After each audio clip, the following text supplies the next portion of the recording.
Bismillahirrahmanirrahim. Assalamualaikum warahmatullahi wabarakatuh.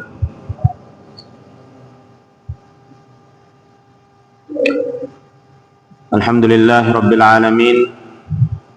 Hamdan katsiran thayyiban mubarakan fih kama yuhibbuhu wa yardah.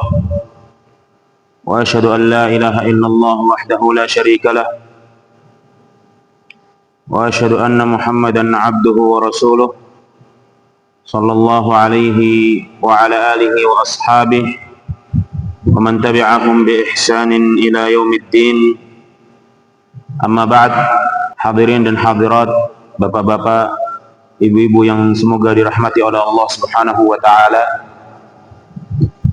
Kita bersyukur kepada Allah Subhanahu wa taala atas limpahan nikmat yang telah Allah berikan kepada kita semua, dari nikmat Islam, nikmat iman, nikmat waktu luang, nikmat sehat. Diberikannya kita taufik untuk bisa duduk di majelis ilmu, maka dengan syukur kita kepada Allah Subhanahu wa taala, harapannya Allah memberikan kita semua istiqamah di atas jalan sunnah, istiqamah di atas jalan menuntut ilmu, sehingga Allah Subhanahu wa taala cabut nyawa kita semua dalam keadaan husnul khatimah. Amin ya rabbal alamin.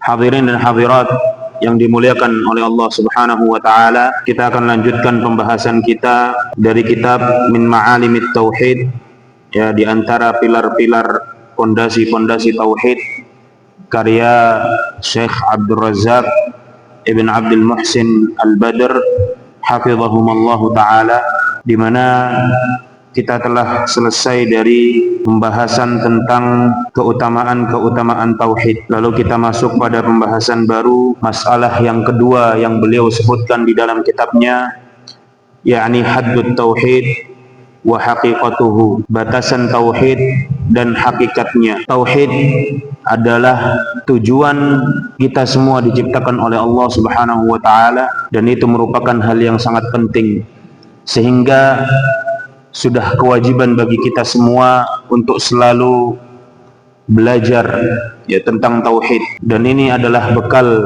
hidup kita, bekal kita hidup di dunia ini agar kita bisa selamat baik di dunia maupun di akhirat.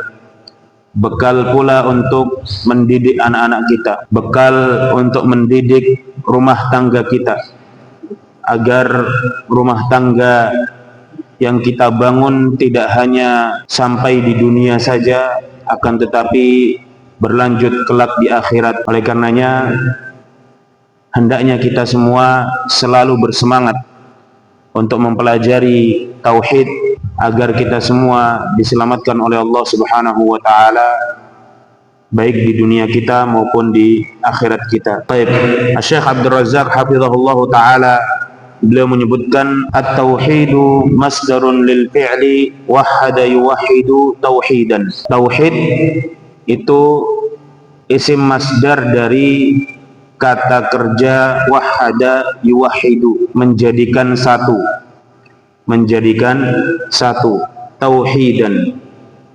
Wa huwa aslun yadullu 'ala al-ifrad wa tauhidullahi ta'ala ifraduhu subhanahu wa ta'ala. Maka mentauhidkan Allah Subhanahu wa taala adalah dengan cara mengesakan Allah Subhanahu wa taala, mengesakan Allah Subhanahu wa taala, wa nafyus syariki anhu, dan menafikan, meniadakan, mengingkari asyarik, sekutu, ya, darinya, fi huquqihi jalla jalaluhu wa khasaisih, baik itu sekutu, ya, tandingan bagi Allah Subhanahu wa taala dalam hak-haknya Allah Subhanahu wa taala, maupun dalam keistimewaan yang hanya milik Allah Subhanahu wa taala. Hak-hak yang jadi kekhususan Allah Subhanahu wa taala, ya, seperti bahwa Allah Subhanahu wa taala adalah satu-satunya ilah yang berhak diibadahi dengan benar, bahwa Allah Subhanahu wa taala satu-satunya zat yang berhak untuk dimintai pertolongannya secara mutlak, satu-satunya zat yang ditakuti dan dicintai dengan sempurna, kemudian ditaati secara mutlak. Itu adalah hak-hak yang khusus bagi Allah Subhanahu wa ta'ala. Juga keistimewaan-keistimewaan yang menjadi khusus bagi Allah Subhanahu wa ta'ala, seperti mengetahui ilmu ghaib, ini hanya milik Allah Subhanahu wa ta'ala. Kemudian mengatur alam semesta, menciptakan dari yang tiada, mengampuni dosa dan lain sebagainya. Maka tidak boleh seorang pun menyekutukan Allah Subhanahu wa ta'ala dalam hak-hak Allah Subhanahu wa ta'ala dan dalam kekhususan Allah Subhanahu wa ta'ala. Fala syarika lahu fi syai'in min khasaisihi wala fi syai'in min huquqihi subhanahu ala ibadihi. Maka seperti yang sudah kita bilang, tidak boleh Allah Subhanahu wa ta'ala disekutukan ya, dalam hal-hal yang menjadi haknya Allah Subhanahu wa ta'ala, atau dalam hal-hal yang menjadi kekhususannya Allah Subhanahu wa ta'ala. Farrububiyyatu wa hiya at-tasarrufu fi hadzal kauni khalaqan wa rizqan wa ihya'an wa imatatan wa tadbiran. Hada min khasa'isillahi azza wa jalla. Di antara kekhususan Allah Subhanahu wa ta'ala adalah rububiyah Allah Subhanahu wa ta'ala. Wahya at-tasarruf, ya, pengaturan terhadap hadzal kaun, terhadap alam semesta ini. Khalaqan, baik itu dengan penciptaan, wa rizqan, maupun dengan pemberian rizki, wa ihya'an, atau dengan menghidupkan, wa imatatan, atau dengan mematikan, wa tadbiran, atau dengan pengaturan. Ini semua adalah rububiyah Allah, perbuatan Allah Subhanahu wa ta'ala, ya, perbuatan yang khusus bagi Allah Subhanahu wa ta'ala. Tidak boleh kita meyakini ada makhluk yang mampu melakukan hal-hal yang sudah kita sebutkan. Wa asma'uhul husna wa sifatuhul ulya wa masyiatuhun nafidah. Begitu juga dengan nama-nama Allah yang indah dan sifat-sifat Allah yang maha tinggi, dan juga kehendaknya yang pasti terjadi. Wa qudratuhus syamilah, dan kekuasaannya yang mencakup segala sesuatunya. Wa ilmuhul wasi', dan ilmunya yang maha luas.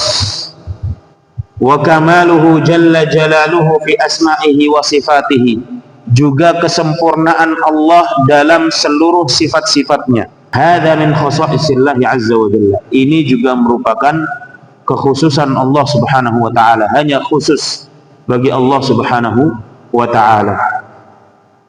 Faman ja'ala li ahadin minal makhluqati syai'an min khasa'isillah naqadha bidzalika tauhidah. Maka seseorang yang meyakini ada makhluk yang memiliki hal-hal yang sudah kita sebutkan, yang mana itu merupakan kekhususan bagi Allah Subhanahu wa ta'ala, maka dia telah merusak tauhidnya. Orang yang meyakini bahwa dia mampu mengetahui hal-hal yang gaib, orang yang meyakini bahwa ada makhluk yang mampu menciptakan dari selain Allah Subhanahu wa ta'ala, orang yang meyakini bahwa ada makhluk yang mampu memberikan dia rizki tatkala seseorang bekerja, kemudian dia menggantungkan harapan rizkinya kepada atasannya, maka dia meyakini bahwa ada makhluk yang memberi rizki, padahal yang memberi rizki hanyalah Allah Subhanahu wa ta'ala. Allah mampu memberi rizki melalui siapapun dari hambanya, tidak hanya dari atasannya saja, tapi melalui siapapun dari hambanya yang Allah kehendaki. Bahkan Allah mampu memberi kita rizki dari jalan yang tidak kita sangka-sangka. Oleh karenanya kita wajib mentauhidkan Allah Subhanahu wa ta'ala, mengesahkan Allah Subhanahu wa ta'ala, meyakini bahwa hanya Allah yang mampu melakukan hal-hal yang sudah kita sebutkan. Wa huququllahi subhanahu wa ta'ala 'ala al-'ibadihi aw 'ala al-'ibadi an ya'buduhu wa la yusyriku bihi syai'a. Ya. Dan hak-hak Allah Subhanahu wa taala yang wajib dilakukan oleh hamba. Ya, jadi Allah Subhanahu wa taala memiliki hak-hak yang harus kita lakukan, yang harus kita tunaikan. Wajib bagi setiap hamba untuk menunaikan hak Allah Subhanahu wa taala. Apa hak tersebut? An ya'buduhu, supaya para hamba hanya beribadah kepada Allah Subhanahu wa taala, supaya mereka menunjukkan ibadah mereka hanya kepada Allah Subhanahu wa taala, wala yusyriku bihi syai'a, dan tidak mensekutukan Allah dengan suatu apapun. Itu hak Allah yang harus kita tunaikan. Oleh karenanya orang yang berbuat syirik dikatakan dia telah berbuat zalim, dia tidak menunaikan hak Allah, dan ini adalah perbuatan zalim yang paling besar, perbuatan zalim yang paling besar. Inna syirka la zulmun azim, ya, karena dia berbuat zalim, melakukan kezaliman dalam haknya Allah Subhanahu wa taala. Kama fi hadits Mu'adz radhiyallahu anhu, sebagaimana disebutkan dalam hadis Mu'adz ibn Jabal radhiyallahu anhu, qala lahu Nabi sallallahu alaihi wasallam, di mana Nabi sallallahu alaihi wasallam bersabda, ya Mu'adz, tadri ma haqqullahi 'alal 'ibad? Wahai Mu'adz, tahukah engkau apa hak Allah yang harus ditunaikan oleh hamba? Wa ma haqqul 'ibadi 'ala Allah, dan apa hak hamba yang Allah wajibkan atas dirinya karena karunia Allah Subhanahu wa taala dan karena kasih sayang Allah Subhanahu wa taala kepada hamba? Qala qultu, Mu'adz mengatakan, aku mengatakan Allahu wa rasuluhu a'lam, hanya Allah dan Rasulnya yang lebih tahu. Qala fa inna haqqallahi 'alal 'ibadi an ya'budullaha wa la yusyriku bihi syai'a. Nabi sallallahu alaihi wasallam menjawab, sesungguhnya hak Allah yang wajib ditunaikan oleh setiap hamba adalah agar mereka beribadah hanya kepadanya saja, wala yusyriku bihi syai'a, dan tidak mensekutukan Allah dengan suatu apapun. Wa haqqal ibadi 'ala Allah, dan hak hamba yang Allah wajibkan atas dirinya, ya, sebagai bentuk kasih sayang Allah kepada hambanya, sebagai bentuk rahmat Allah kepada hambanya. Jadi jangan kita meminta hak kita kepada Allah Subhanahu wa taala, karena hak Allah, hak hamba yang Allah wajibkan atas dirinya adalah sebagai bentuk rahmat Allah Subhanahu wa taala kepada para hambanya. Wa haqqal ibadi 'ala Allah, dan hak hamba yang Allah wajibkan atas dirinya, an la yu'adziba man la yusyriku bihi syai'a, yaitu Allah tidak mengadab orang yang, ya, tidak pernah menyekutukan Allah dengan suatu apapun. Jadi Allah Subhanahu wa taala dalam sebuah riwayat yang lain, innallaha harrama 'alan nari man qala la ilaha illallah, sungguhnya Allah telah haramkan api neraka atas orang yang mengucapkan la ilaha illallah, yabtaghi bidzalika wajh Allah, dia mengharapkan wajah Allah dengan kalimat la ilaha illallah tersebut, di mana dia tidak mensekutukan Allah Subhanahu wa taala dengan suatu apapun, dia benar-benar mengesahkan Allah Subhanahu wa taala. Hadirin dan hadirat yang dimuliakan oleh Allah Subhanahu wa taala, fal ibadatu haqqun lillah, ya, maka ibadah, ya, ini merupakan haknya Allah Subhanahu wa taala. Ibadah merupakan haknya Allah Subhanahu wa taala, tidak boleh ditujukan kepada selain Allah Subhanahu wa ta'ala. Faman sarafa syai'an minal ibadati li ghairillah naqadha bidzalika tauhidah, maka orang-orang yang memalingkan, ya, ibadah mereka kepada selain Allah, maka dia telah merusak tauhidnya. Orang-orang yang memalingkan ibadah mereka kepada selain Allah, maka dia telah merusak tauhidnya. Dan ibadah adalah sebuah amalan yang di dalamnya terpenuhi dua amalan hati, yaitu al-hubbu wa ta'zim. Ya. Maka segala amal ibadah atau segala amalan yang di dalamnya terdapat cinta dan pengagungan, maka amalan tersebut akan bernilai ibadah. Ya. Cinta bagaimana? Cinta yang dimaksud dalam ibadah adalah tatkala seseorang beribadah untuk mencari ridha Allah. Ya. Tatkala seorang mengamalkan perintah-perintah Allah atau mengamalkan perintah-perintah zat yang diibadahi, yang disembah demi mencari keridhaannya, maka itu disebut dengan cinta. Maka siapapun yang mengamalkan suatu amalan untuk mencari keridhaan zat yang ditujukan amalan tersebut, maka dia telah memenuhi atau dia telah mengamalkan amalan cinta dalam amalannya. Pengagungan bagaimana? Pengagungan adalah tatkala seseorang meninggalkan hal-hal yang dilarang oleh zat yang ditujukan amalan tersebut demi menjauhi murkanya. Ya, tatkala seorang meninggalkan amalan-amalan yang diperintahkan untuk ditinggalkan demi menjauhi murkanya, maka itu adalah at-ta'zim. Maka tatkala seorang salat untuk mencari ridha Allah,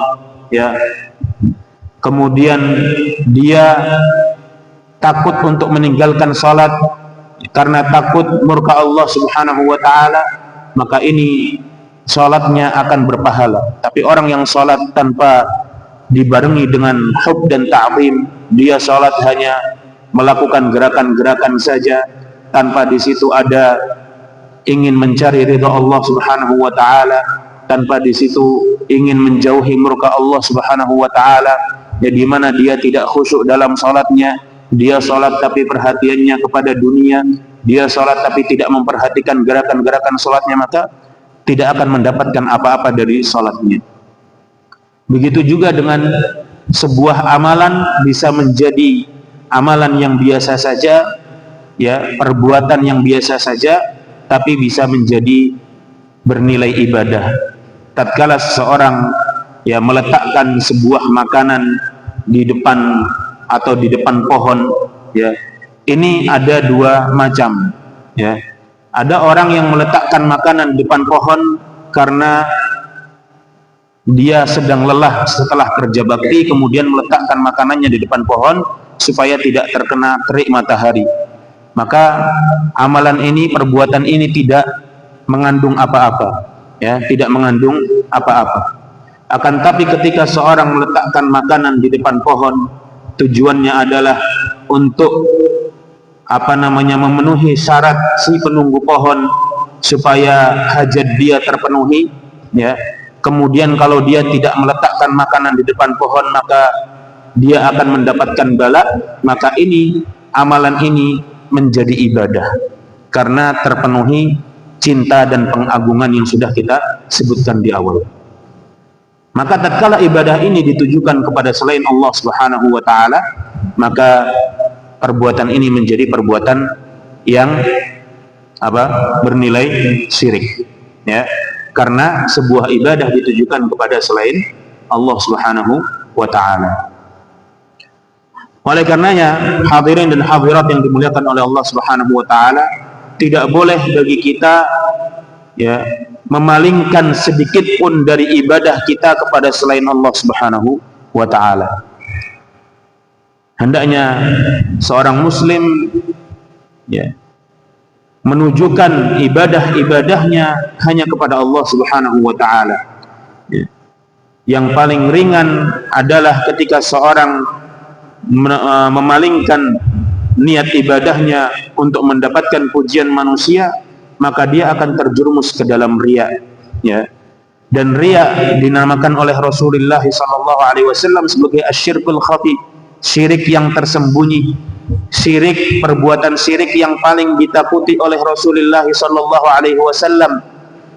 Ya, Rasul SAW lebih takut dari perbuatan syirik khafi daripada fitnah dajjal. Ya, tatkala seorang salat kemudian dia memperbaiki salatnya untuk mencari pujian manusia, ini salah satu bentuk memalingkan ibadah kita kepada selain Allah Subhanahu wa ta'ala. Oleh karenanya kita harus, ya, ketika kita ingin beribadah, kita harus benar-benar menunjukkan ibadah kita hanya kepada Allah Subhanahu wa ta'ala.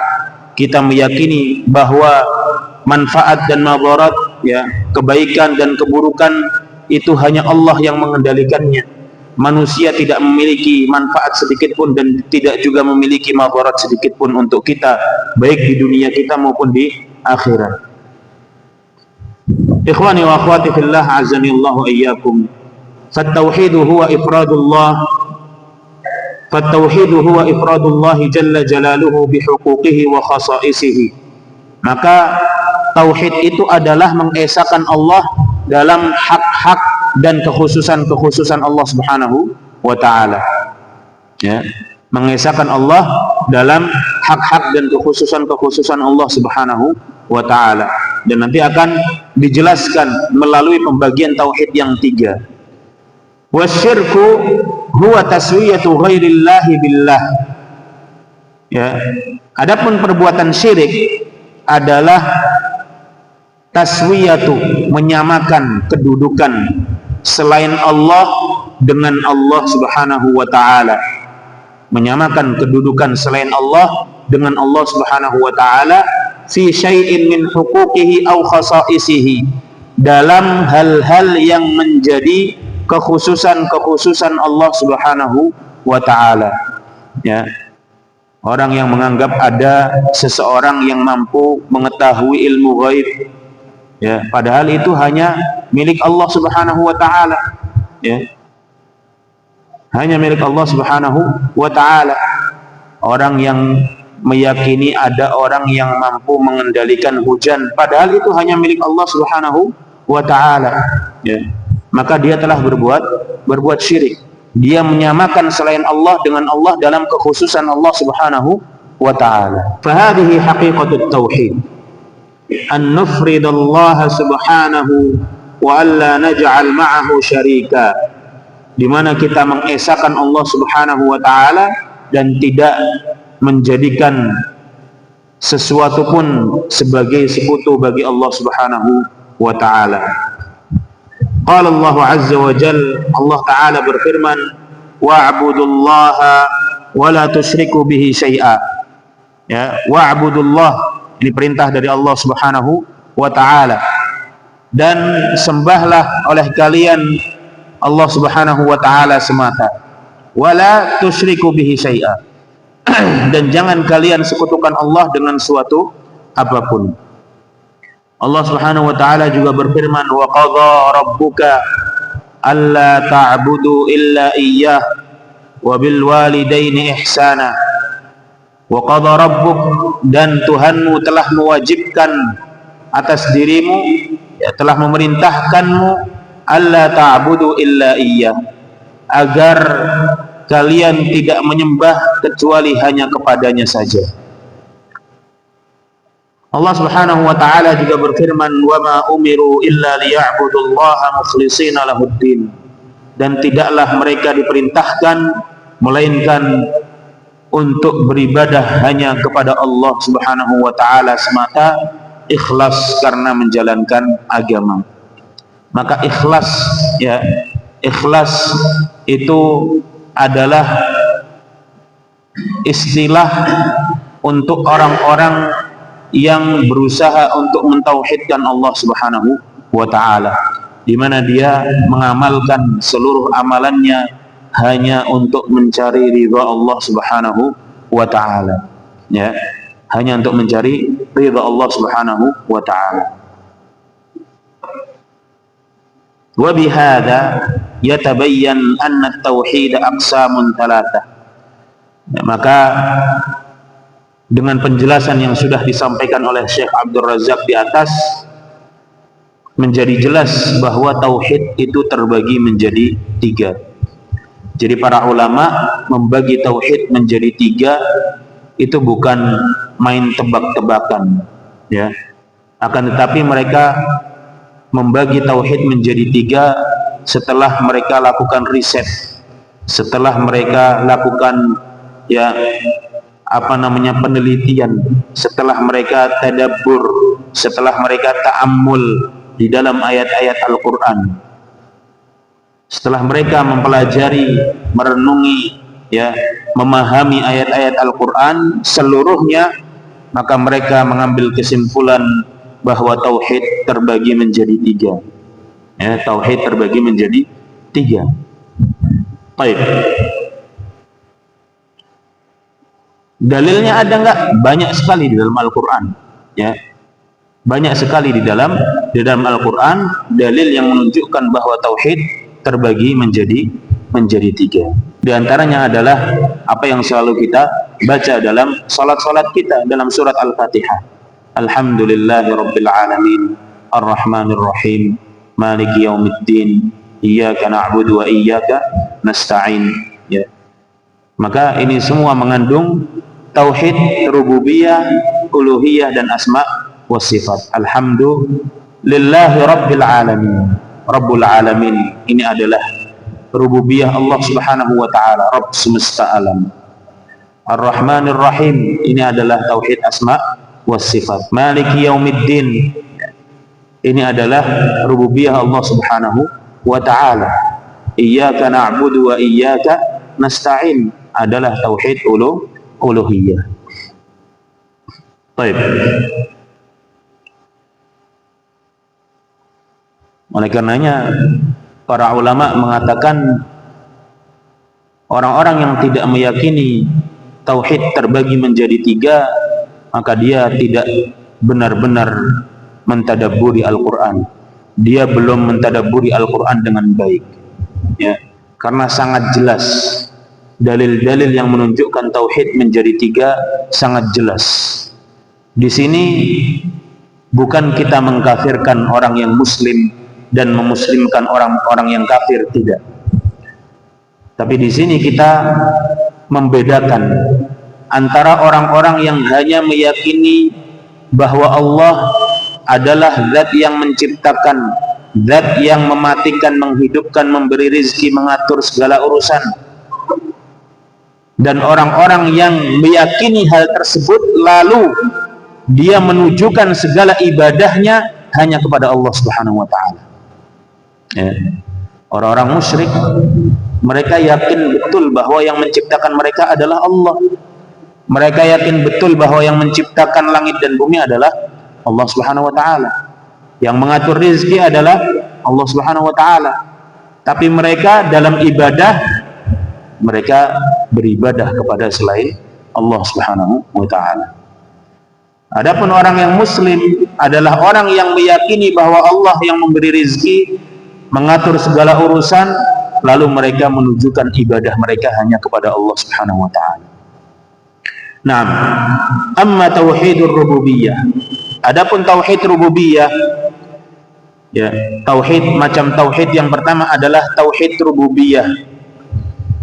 Fahuwa ifradullah ta'ala bil i'tiqad bi annahu wahdahul khaliqu ar-raziqu al-maliku al-mun'imu al-mutasarrif. Ifradullah ta'ala, tauhid rububiyah adalah mengesahkan Allah Subhanahu wa taala. Mengesahkan Allah Subhanahu wa taala dengan cara meyakini, bil i'tiqad, dengan cara meyakini bahwa Allah adalah satu-satunya zat, al-khaliq yang menciptakan, ar-raziq yang memberi rezeki, al-malik yang memiliki segala sesuatunya, al-mun'im yang memberi nikmat, al-mutasarrif yang mengatur segala urusan, alladzi la syarika lahu fi syai'in min dzalik, yang tidak ada sekutu baginya dalam hal-hal yang disebutkan tadi. Maka seorang yang meyakini bahwa Allah Subhanahu wa taala satu-satunya zat yang memberi rizki, zat yang menciptakan, zat yang menghidupkan, mematikan, mengatur segala urusan, dia telah mewujudkan tauhid rububiyah. Dia telah mewujudkan tauhid rububiyah. Dia telah mengimani tauhid rububiyah, atau paling tidak dia telah mengakui ketuhanan Allah Subhanahu wa taala, bahwa Allah adalah Rabb semesta alam, bahwa Allah adalah pencipta dari semesta alam. Dan ini yang dilakukan oleh orang-orang musyrik. Allah Subhanahu wa taala berfirman kepada Nabi Muhammad sallallahu alaihi wasallam, "Wa la in sa'altahum man khalaqahum la yaqulunna Allah." Seandainya engkau bertanya kepada mereka, wahai Muhammad, siapa yang menciptakan mereka, maka mereka pasti akan menjawab Allah. Allah Subhanahu wa taala bisa menjamin dengan nun taukid, la yaqulunna Allah, mereka pasti akan menjawab Allah. Wala in sa'altahum man khalaqas samawati wal ard la yaqulunna Allah. Seandainya engkau bertanya kepada mereka siapa yang menciptakan langit dan bumi, mereka pasti akan menjawab Allah.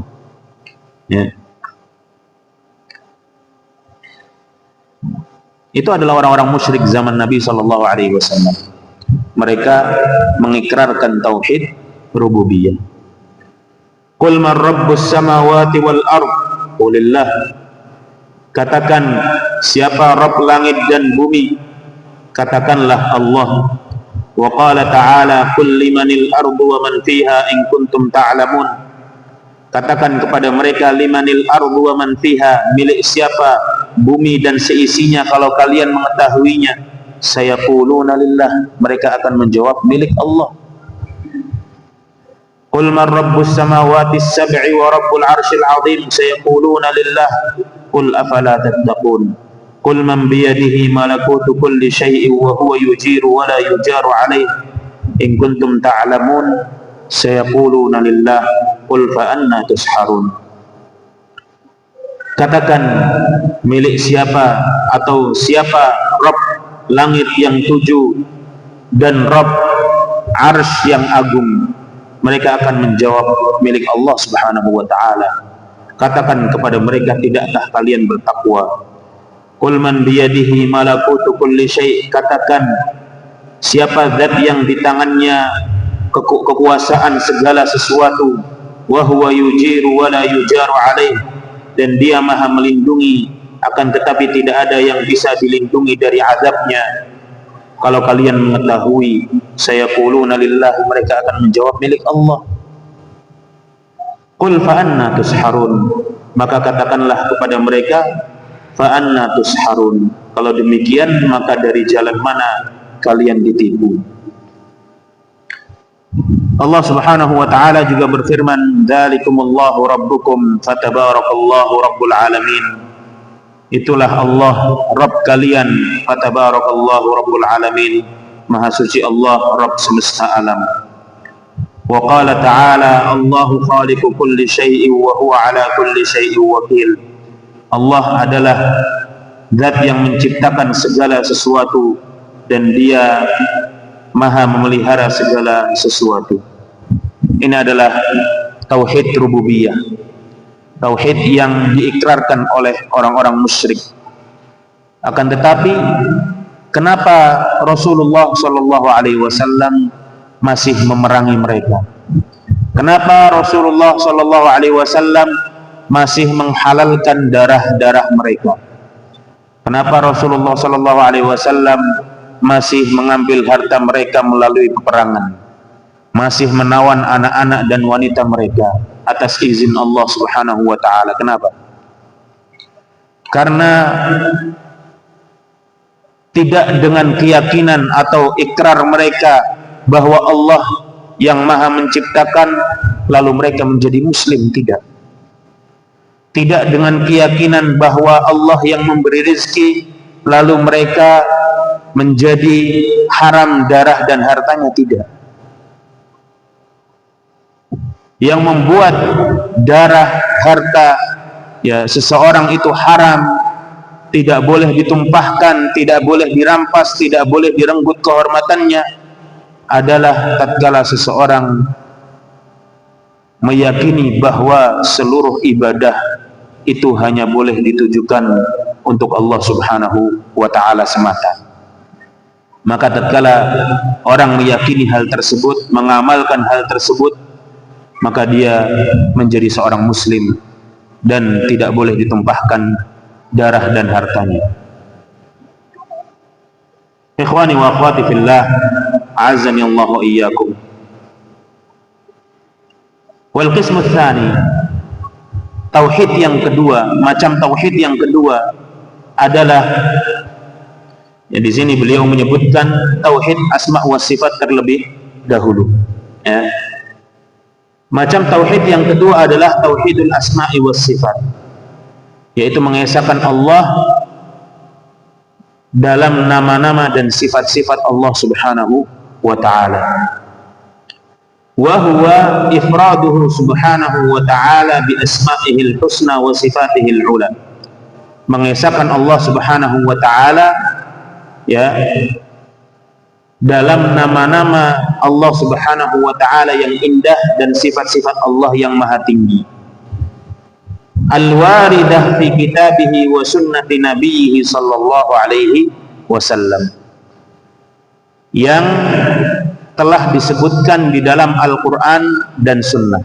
Artinya bahwa ketika kita ingin menetapkan nama-nama dan sifat-sifat bagi Allah, kita harus merujuk kepada Al-Quran dan Sunnah, ya. Kita ingin menetapkan sebuah nama bagi Allah, atau kita ingin berdoa kepada Allah dengan menyebutkan nama Allah, maka kita harus mengetahui ilmunya dulu. Apakah Allah benar-benar, ya, memiliki nama tersebut atau tidak? Apabila nama tersebut tidak ada di dalam Al-Quran dan Sunnah, maka tidak boleh kita mengada-ngada, ya. Tidak boleh kita mengada-ngada, tidak boleh kita membuat-buat. Ini kan nama yang indah, nggak apa-apa kita berikan untuk Allah, tidak boleh. Karena bab asma wa sifat itu adalah bab tauqifiyun mahdun. Bab asma wa sifat itu terpaku pada dalil Al-Quran dan Sunnah saja. Apa yang tidak disebutkan dalam Al-Quran dan Sunnah tidak boleh bagi kita untuk, ya, mengada-ngadanya. Nanti masuknya ke dalam perbuatan at-taqawul 'ala Allah bila ilm, ya, mengatakan sesuatu tentang Allah tanpa didasari ilmu, ya, sok tahu tentang Allah Subhanahu wa ta'ala. Karena kita sedang, ya, berbicara tentang nama Allah Subhanahu wa ta'ala, di mana kita tidak akan mengetahui nama Allah, sifat-sifat Allah Subhanahu wa ta'ala, kecuali Allah telah mengabarkannya di dalam Al-Quran dan Sunnah, ya. Maka tidak boleh kita ngarang-ngarang nama untuk Allah Subhanahu wa ta'ala, yang penting baik, tidak boleh. Atau kita karang namanya terjemahan dari bahasa Indonesia, ya, tidak boleh. Oleh karenanya, dalam menetapkan nama dan sifat bagi Allah Subhanahu wa ta'ala, kita harus merujuk kepada Al-Quran dan Sunnah. Maka kita meyakini bahwa nama-nama yang indah tersebut dan sifat-sifat yang maha tinggi tersebut hanya milik Allah Subhanahu wa ta'ala, tidak serupa dengan makhluknya sedikit pun, ya, tidak serupa dengan makhluknya sedikit pun. Allah Subhanahu wa ta'ala berfirman, Allahu la ilaha illahu lahul asmaul husna. Allah, ya, la ilaha illahu, yang tidak ada sembahan yang berhak diibadahi dengan benar kecuali Dia. Lahul asmaul husna, Allah memiliki nama-nama yang sangat indah. Allah Ta'ala juga berfirman, qul ud'ullaha aw ud'ur rahman, katakanlah ud'ullah, serulah Allah, atau serulah dengan menyebut Allah atau dengan menyebut Ar-Rahman. Ayyamma tad'u, bebas dengan nama apa saja, nama Allah yang mana saja kamu mau menyeru Allah Subhanahu wa taala. Falahul asmaul husna, karena Allah memiliki nama-nama yang indah. Allah Subhanahu wa taala juga berfirman dalam 3 ayat di akhir surat Al-Hasyr, ya, yang di dalamnya disebut banyak dari nama-nama Allah Subhanahu wa ta'ala. Huwallahu alladzi la ilaha illa huwa alimul ghaibi wasyahada huwar rahmanur rahim. Huwallahu alladzi la ilaha illa huwa al-malikul quddusus salamul mu'minul muhaiminul aziz al-jabbarul mutakabbir. Subhanallahi amma yusyrikun. Huwallahul khaliqul bari'ul musawwiru lahul asma'ul husna. Yusabbihu lahu ma fis samawati wal ard wa huwal azizul hakim. Kurang lebih ada 16 ayat Allah sebutkan tentang nama-namanya, yang setiap nama mengandung sifat, bisa 1 sifat, 2 sifat, atau bahkan lebih dari 3 sifat. Maka kita meyakini bahwa nama-nama Allah itu hanya milik Allah Subhanahu wa taala. Ya. Al-Alim, ya, Al-Hayy, kemudian Alimul Ghaibi Wasyahada, Al-Malik, Al-Quddus, Ar-Rahman, Ar-Rahim, As-Salam, Al-Mu'min, Al-Muhaimin, itu hanya milik Allah Subhanahu wa taala. Nama yang indah tersebut hanya milik Allah Subhanahu wa taala. Ya. Baik. Apabila ada makhluk yang memiliki nama tersebut, ya, maka itu hanya sebuah nama, bukan nama yang indah. Kenapa nama Allah Subhanahu wa taala menjadi nama yang paling indah? Nama Allah Subhanahu wa taala menjadi nama yang paling indah karena setiap nama Allah Subhanahu wa taala itu mengandung sifat yang sangat sempurna. Mengandung sifat yang sangat sempurna. Maka Al-Alim adalah nama Allah yang Maha mengetahui. Ini mengandung sifat ilmu yang sangat sempurna. Pasti mengandung sifat ilmu yang sangat sempurna. Ilmu tentang apa yang sudah terjadi dan ilmu yang akan terjadi. Allah Maha mengetahui segala yang sudah terjadi dan Allah Maha mengetahui segala yang akan terjadi. Kalau makhluk, ya, makhluk ada yang punya ilmu, sifat ilmu, tapi ilmu mereka, ya, wa ma utitum minal ilmi illa qalila, kata Allah Subhanahu wa taala. Dan tidaklah kalian diberikan ilmu kecuali hanya sedikit saja. Jadi Allah Subhanahu wa taala menetapkan bagi dirinya sifat ilmu, dan Allah juga menetapkan bahwa makhluk juga memiliki sifat ilmu. Tapi ilmu Allah Subhanahu wa taala adalah ilmu yang khusus bagi Allah Subhanahu wa taala, yang tidak sama dengan ilmunya makhluk, ya, yang tidak sama dengan ilmunya makhluk, di mana ilmu makhluk adalah ilmu, ya, yang didahului dengan ketidaktahuan dan diakhiri dengan lupa. Tapi Allah Subhanahu wa taala, ya, memiliki ilmu yang tidak diawali dengan ketidaktahuan dan ilmu yang tidak diakhiri dengan lupa. Itu adalah ilmu Allah Subhanahu wa ta'ala.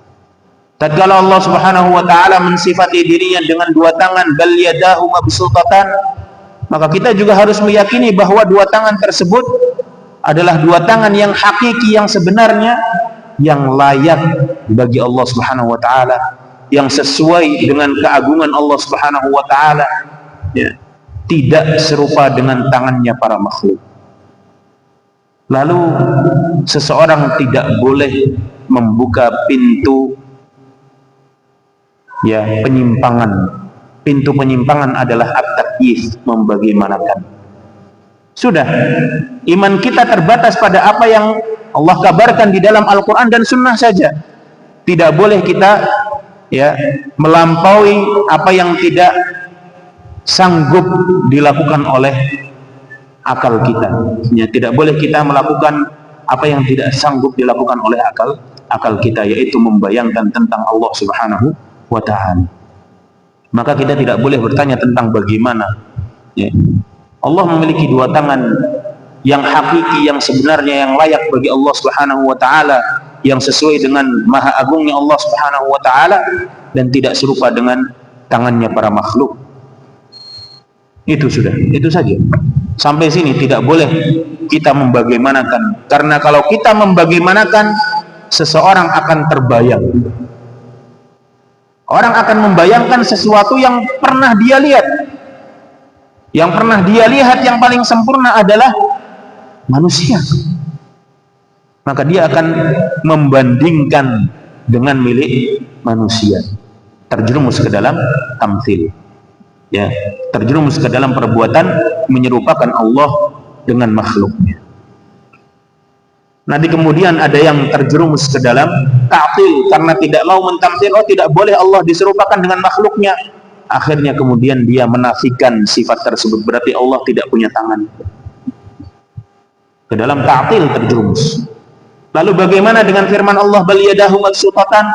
Terjerumus lagi ke dalam tahrif, berubah-ubah apa yang ada di dalam Al-Qur'an, ya. Oh, yang dimaksud adalah al-quwwah wal qudrah, kekuatan dan kemampuan. Itu adalah tahrif yang dibalut rapi dengan perbuat atau dengan istilah takwil, ya.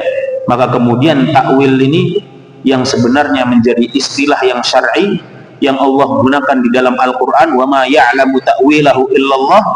Ya, istilah takwil ini adalah istilah yang syar'i yang Allah gunakan dalam Al-Quran, Rasulullah SAW gunakan dalam hadis-hadisnya, ya. Allahumma faqihhu fid din wa 'allimhu ta'wil, doa untuk Ibnu Abbas dari Rasulullah SAW. Tapi kemudian istilah kata-kata takwil ini dirusak oleh orang-orang yang tidak bertanggung jawab, ya, demi kepentingan mereka. Mereka melakukan tahrif, berubah-ubah isi Al-Quran, lalu menamainya dengan takwil. Baik. Maka kewajiban kita adalah menetapkan apa yang Allah Subhanahu wa taala dan Rasulnya tetapkan di dalam Al-Quran dan Sunnah, dan menafikan apa yang Allah Subhanahu wa taala nafikan di dalam Al-Quran dan Sunnah. Di luar itu bukan kapasitas kita. Bukan kapasitas kita. Allah Subhanahu wa taala dalam Al-Qur'an mengabarkan tentang sifatnya saja dan tidak mengabarkan tentang bagaimana sifat tersebut. Maka kita meyakini tentang sifatnya, Allah memiliki sifat tersebut dan tidak usah membagaimanakan. Ya, itu bukan kapasitas kita. Baik. Ikhwani wa akhwati fillah, azani Allah wa iyyakum. Dan banyak sekali kaum muslimin yang terjerumus dalam bab tauhid asma wa sifat ini. Makanya banyak para ulama yang membuat karya tulis, ya, buku khusus yang membahas panjang lebar tentang tauhid asma wa sifat, ya. Itu menunjukkan betapa pentingnya tauhid asma wa sifat. Seseorang bisa selamat dari kekufuran, ya, karena dia mentauhidkan Allah, tauhid rububiyah dan tauhid uluhiyah yang nanti kita bahas. Tapi kemudian dia tidak selamat dalam tauhid asma wa sifat, di mana dia menolak semua nama-nama dan sifat-sifat Allah, bahkan dia menganggap atau mensifati Allah dengan sifat-sifat yang tidak layak bagi Allah Subhanahu wa taala. Al-qismu tsalits, ya, macam tauhid yang ketiga adalah tauhid uluhiyah. Wa huwa ifradullah ta'ala bil ibadah, mengesahkan Allah Subhanahu wa taala dengan atau dalam beribadah, ya, mengesahkan Allah Subhanahu wa taala dalam beribadah. Kad doa, seperti doa, kita hanya berdoa kepada Allah Subhanahu wa taala, atau kita berdoa hanya kepada Allah Subhanahu wa taala. Ar-raja, berharap hanya kepada Allah taala. Al-khauf, takut, ya, hanya kepada Allah Subhanahu wa taala. An-nadhar, melakukan nadhar hanya untuk Allah Subhanahu wa taala. Az-zabh, ya, kita menyembelih hanya untuk Allah Subhanahu wa taala. As-salah, kita salat hanya untuk Allah Subhanahu wa taala. As-siyam, berpuasa juga hanya untuk Allah Subhanahu wa taala, ila ghairi dzalika minal ibadat, dan ibadah-ibadah yang lainnya kita tujukan hanya untuk Allah Subhanahu wa taala. Ini adalah tauhid yang diingkari oleh orang-orang musyrik, ya. Itu sebabnya Nabi Muhammad SAW diperintahkan oleh Allah untuk memerangi mereka. Diperintahkan oleh Allah, atau Allah menghalalkan darah mereka, harta mereka. Allah memerintahkan nabinya untuk menawan anak-anak dan wanita mereka karena mereka tidak mau mentauhidkan Allah dengan tauhid rububiyah. Allah Ta'ala berfirman, innahum kanu idza qila lahum la ilaha illallah yastakbirun. Mereka itu kalau disuruh mengatakan la ilaha illallah, mereka sombong, mereka enggan, enggak mau. Wa yaquluna inna latariku alihatina li sya'irin majnun. Mereka mengatakan, ya, untuk apa kami tinggalkan Tuhan-Tuhan kami hanya demi penyair gila ini? Mereka mengetahui bahwa hakikat dari la ilaha illallah adalah meninggalkan sesembahan-sesembahan dari selain Allah, lalu menunjukkan ibadah-ibadah hanya kepada Allah Subhanahu wa taala. Mereka mengetahui konsekuensi dari la ilaha illallah adalah mereka harus meninggalkan sembahan-sembahan mereka. Mereka tahu itu. Oleh karenanya mereka enggan, mereka tidak mau, mereka sombong, mereka menolak. Makanya Allah Subhanahu wa taala memerintahkan Nabi Muhammad SAW untuk memerangi mereka. Rasulullah SAW bersabda, umirtu an uqatilan nas hatta yashhadu an la ilaha illallah. Aku diperintahkan untuk memerangi manusia sampai mereka mau bersaksi bahwasanya tidak ada sembahan yang berhak diibadahi dengan benar kecuali Allah Subhanahu wa taala. Wa ikhlasid din lahu, ya, dan mengikhlaskan, mengamalkan agama ikhlas karena Allah Subhanahu wa taala. Wal bara'atu minasyirki, dan berlepas diri dari kesyirikan. Allah Subhanahu wa taala berfirman, wa ma umiru illa liya'budullaha mukhlishina lahuddin. Ya. Mereka tidaklah diperintahkan melainkan untuk beribadah hanya kepada Allah Subhanahu wa taala, ikhlas karena menjalankan agama. Ini penting, kita harus belajar macam-macam ibadah sehingga kita tidak terjerumus ke dalam kesyirikan kepada Allah Subhanahu wa taala. Wa qala azza wa jalla ala lillahi ad-dinul khalis. Ya, hanya milik Allah agama yang murni. Wa qala azza wa jalla qul inna salati wa nusuki wa mahyaya wa mamati lillahi rabbil alamin. Katakanlah, inna salati, sesungguhnya salatku, wa nusuki, ibadahku, wa mahyaya, hidupku, wa mamati, matiku, lillahi rabbil alamin, hanya untuk Allah Subhanahu wa taala, Rabb semesta alam. La syarika lahu, tidak ada sekutu baginya. Wa bidzalika umirtu, dan aku diperintahkan untuk melakukan hal tersebut. Nabi SAW juga bersabda, man mata wa huwa yad'u min dunillahi niddan dakhalan nar. Barang siapa yang meninggal dalam keadaan dia menyembah selain Allah sebagai tandingan bagi Allah, maka dia masuk neraka. Wal'iyadzubillah. Ancamannya sangat besar. Karena tadi, ya, sebagaimana sudah kita sebutkan di awal, ini adalah perbuatan zalim, menzalimi hak Allah Subhanahu wa taala. Maka ancamannya sangat besar, neraka.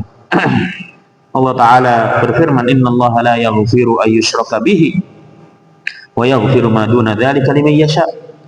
Sungguhnya Allah la yaghfiru ayyushraka bihi, tidak akan mengampuni dosa syirik. Adapun dosa-dosa selain syirik, sebesar apapun dosa tersebut, apabila Allah menghendaki, Allah akan mengampuni. Wa yaghfiru ma duna dzalika liman yasha. Dan Allah akan mengampuni dosa-dosa ma duna dzalik, selain syirik. Dosa-dosa yang lebih ringan dari syirik. Artinya dosa yang paling berat adalah syirik. Tidak ada dosa yang lebih berat daripada syirik. Dan Allah akan mengampuni dosa-dosa yang lebih ringan dari syirik apabila Allah menghendaki. Baik. Wa likulli qismin min hadhihi al-aqsam ats-tsalatsah biddun. Dari setiap macam tauhid tadi yang sudah kita sebutkan, ya, ada lawannya. Dan insyaallah ini akan kita ambil pada pembahasan atau pertemuan berikutnya biidznillah taala. Oleh karenanya, hadirin dan hadirat yang dimuliakan oleh Allah Subhanahu wa taala, jangan merasa aman tatkala kita sudah meyakini bahwa Allah Subhanahu wa taala adalah satu-satunya zat yang menciptakan, memberi rizki. Saya sudah mengikrarkan, saya sudah meyakini bahwa Allah adalah yang memberi rizki kok. Kemudian dia tidak melakukan sholat, dia bermudah-mudah dalam perbuatan syirik, dia masih mempersembahkan sesuatu kepada selain Allah Subhanahu wa taala. Maka harus berhati-hati. Orang-orang musyrik zaman dulu, ketika mereka sedang kepepet, mereka mintanya hanya kepada Allah taala. Wa idza raqibu fil fulki da'u Allah mukhlishina lahuddin. Kalau mereka sedang berada di atas lautan, mereka minta hanya kepada Allah Subhanahu wa taala. Ketika Allah selamatkan, mereka kembali berbuat syirik. Dan mereka berbuat syirik, menyembah patung Lata, Uzza, Manat, itu bukan dengan keyakinan bahwa patung-patung ini yang memberi mereka rezeki, tidak. Mereka mengatakan mana abuduhum illa liyuqarribuna ilallahi zulfa.